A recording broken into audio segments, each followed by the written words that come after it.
Assalamualaikum warahmatullahi wabarakatuh. Perkenalkan, saya Atika Dwi Marianti, calon guru penggerak Angkatan 9 Kota Palembang.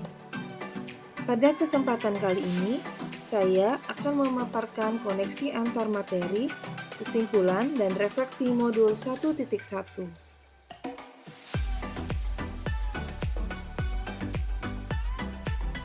Apa yang Anda percaya tentang murid dan pembelajaran di kelas sebelum Anda mempelajari modul 1.1?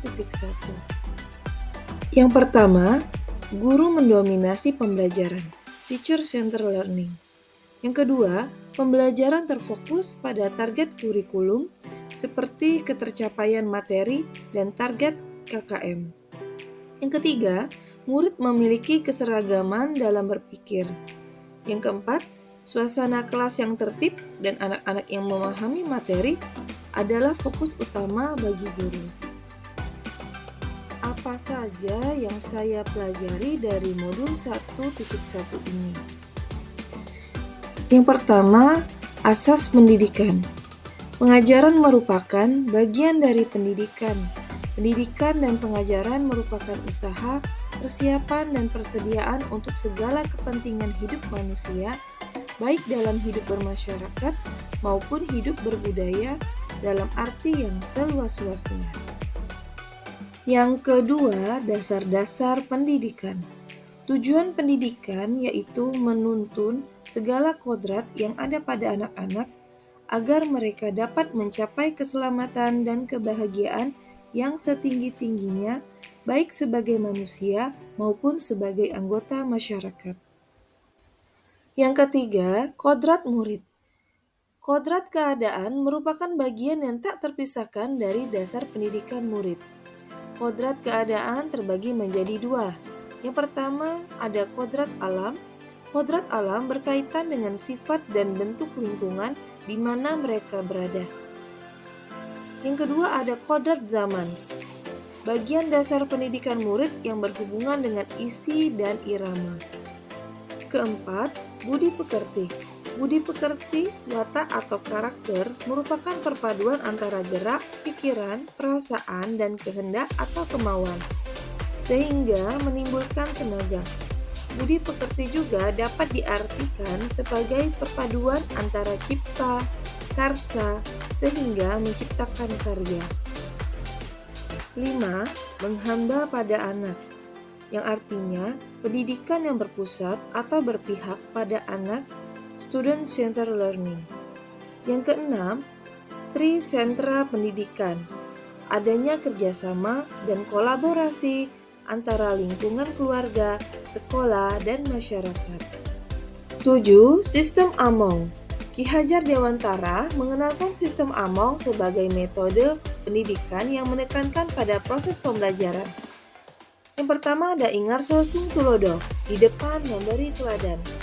Guru memahami secara utuh tentang apa yang dapat ia bantu kepada murid menjadi teladan dalam budi pekerti dan tingkah laku. Yang kedua, ingat Iyo Mangunkarso, di tengah membangun. Guru diharapkan mampu memberikan semangat, berswakarsa, dan berkreasi bersama murid dengan membuka dialog dengan murid berperan sebagai narasumber dan penuntun. Yang ketiga ada Tuk Wuri Handayani, di belakang memberi dorongan.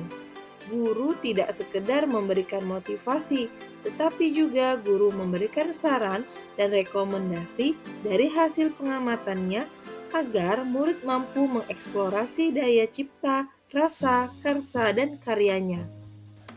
8. Asas Trikon. Asas Trikon ini terdiri dari kontinu, konvergen, dan konsentris. Kontinu, pengembangan secara berkesinambungan dilakukan terus-menerus dengan perencanaan yang baik. Sedangkan konvergen, bersama bangsa lain mengusahakan terbinanya karakter dunia sebagai kesatuan kebudayaan untuk manusia sedunia tanpa mengorbankan nilai atau identitas bangsa masing-masing. Yang ketiga ada konsentris, bersikap terbuka namun tetap kritis dan selektif terhadap pengaruh kebudayaan di sekitar. Apa yang berubah dari pemikiran atau perilaku Anda setelah mempelajari modul ini? Merubah pemikiran. Yang pertama, guru bukan satu-satunya sumber belajar. Yang kedua, pembelajaran berpusat pada murid. Yang ketiga, setiap murid adalah unik dan istimewa dengan karakteristik yang berbeda. Yang keempat, pemaknaan pemikiran Ki Hajar Dewantara bahwa pendidikan sebagai tuntunan. Selanjutnya, merubah perilaku. Yang pertama, memfasilitasi pembelajaran sesuai dengan kebutuhan murid. Yang kedua, mengemas pembelajaran yang menyenangkan agar termotivasi belajar siswa meningkat. Yang ketiga, menciptakan merdeka belajar dalam proses pembelajaran. Apa yang dapat segera Anda terapkan lebih baik agar kelas Anda mencerminkan pemikiran Ki Hajar Dewantara? Yang pertama, merancang pembelajaran interaktif dan menyenangkan dengan melibatkan peserta didik. Yang kedua, menerapkan pembelajaran berbasis kearifan lokal dan budaya setempat. Yang ketiga, menerapkan konsep merdeka belajar dan mengintegrasikan ke setiap pembelajaran sesuai dengan profil pelajar Pancasila.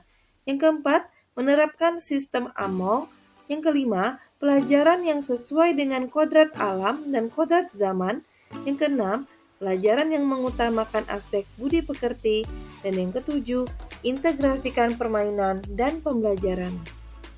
Kesimpulan dari kegiatan refleksi kali ini adalah pendidikan adalah menuntun anak sesuai dengan minat dan bakatnya. Yang kedua, pendidikan bukan hanya ilmu akademis saja, namun perlu penanaman budi pekerti yang baik. 3. Pendidikan sejatinya adalah berhamba pada anak. 4. Mengembangkan seluruh potensi yang dimiliki murid, yaitu kecerdasan, rasa, karsa, cipta, dan karya agar murid menjadi manusia. 5. Pendidikan haruslah berpusat atau berpihak pada anak. 6. Menjadi pembelajar dan pembelajar merdeka. Terima kasih telah menyimak video refleksi ini. Salam guru penggerak. Wassalamualaikum warahmatullahi wabarakatuh.